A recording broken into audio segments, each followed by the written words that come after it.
I got to shout out DoseOfDion, man, because it was actually the first time I went live on YouTube. And, guys don't know, DoseOfDion, he put out a lot of good content for the Detroit Lions. What is up, everybody? Welcome back to another video. In today's video, we have some Detroit Lions news. Okay, yes, we're back in the car. Dose of car, stop. Okay, but seriously, I give you all a different angle for this one because now we're kind of getting used to this. Me sitting in the car, people being like, hey, what's that dude sitting in the car talking, to himself? Oh, I don't know. Maybe he's weird. I'm not sure. But now we're used to it. So today I have some Detroit Lions news. I'm not gonna lie with y'all. It's like nearly impossible to keep up with this, trying to make videos on all this. Because I can't just break it and be like, oh, here's a message, send it out. I gotta do a video on it, so it's difficult. But I do appreciate you guys for sticking with me, for sticking with me through it. All right, we got some more Detroit Lions news. The Lions have made another hiring through the front office, and the Lions are continuing to build a pretty strong front office. I mean, let's be honest here. So we talked about the Lions hiring John Dorsey, who has the experience with the Cleveland Browns, has the experience with the Kansas City Chiefs as a general manager, the senior personnel executive. Well, now the Detroit Lions have brought in another guy to work in the front office, and this is their assistant GM. This is Ray Agnew. I'm sorry, I'm looking at my notes over here. It's kind of hard to read it, but Ray Agnew has been hired as the assistant general manager. Now, who is Ray Agnew? That may be your question. Well, Ray Agnew is familiar with Brad Holmes because he got his opportunity to start working in the NFL in the front office in 2017 with the LA Rams. That's the only front office that he's worked in, as he is also a former NFL player. He was a defensive tackle. You know what? I got a theory. The Lions are thinking like this. Okay, hey, look, Dan Campbell and Brad Holmes are thinking, okay, we got a lot of things we got to fix defensively and offensively. So if we hire a whole bunch of former players, when in doubt, we can just give them a contract and let them go play. Maybe that's their theory. No,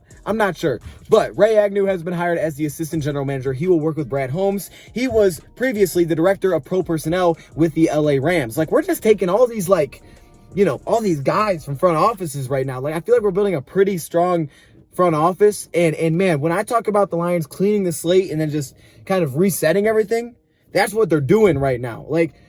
It's kind of fun. It's kind of fun because there's tons of news because the Lions are just rebuilding this from the top and working its way down. Usually we build it from the bottom and work your way up, but it's kind of the opposite because, it starts the front office, works its way down. Ray Agnew, being the director of pro personnel, his job is different. You look at different things, I think, when you talk about what he's done with the Rams. So we look at Brad Holmes, we talk about the draft because he was the director of college scouting. Well, the director of pro personnel, his job is to basically know, from what I understand, everybody that's in the league, players that could potentially help your team, whether that's free agency, trades, players that are already in the league. That's their job. They're supposed to know about those type of guys that are out there. So I look at free agency and you look at some of the names they brought in, and since he's only been there since 2017, you haven't had a first round pick in your last 4 years. So that means free agency is very important, but he's also been part of a team that's made the playoffs 3 of the last 4 years, right? Because they made the playoffs 3 of the last 4 years. Also a team that's been to a Super Bowl. He was part of basically constructing a roster that was like, okay, let's go get it right now. I think your Floyds, Brockers, Ashawn Robinson this offseason. You go to last offseason, Eric Weddle, Clay Matthews. So I look at a guy that knows all the players around the league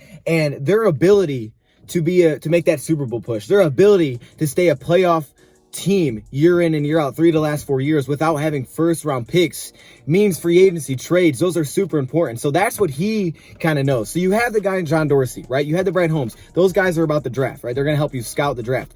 This guy is going to help you with players that are currently in the league, knowing what's out there, knowing what's available. So the Lions are kind of picking different pieces to the puzzle to put it all together. That way they have a guy for each thing. And obviously Chris Spielman's there to give you all the research that you need. So you have different pieces, but you have guys that can kind of do a whole bunch of different things. I mean, John Dorsey has experience everywhere, so he can help you with everything. Brad Holmes, he has experience with college. This guy, because Brad Holmes doesn't have as much experience with all the players in the NFL, that's where he can be beneficial. Brad Holmes told us he's already ready for the draft.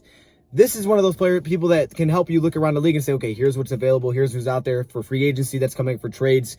So Lions kind of filling out that front office. Work together. So this is a promotion for him to become the assistant general manager. So the Lions get a little bit of continuity, 2 guys that have worked together. 3 guys, all in the same front office as of now, working together for the draft. 3 smart minds working together for the draft. Now, this guy is a little bit less experienced, but still, these guys are going to be able to work together. Lions are building a strong front office. They need a great offseason. They're going to have to have multiple great off seasons to get this thing back on track, it seems. So they continue to build that front office, man. All right, let me know your thoughts in the comments below. We may talk about them a little bit more down the road, but for now, I got to drive. No, I'm playing. I'm not driving. My keys aren't even in the car. Thank you for watching, and I'm out.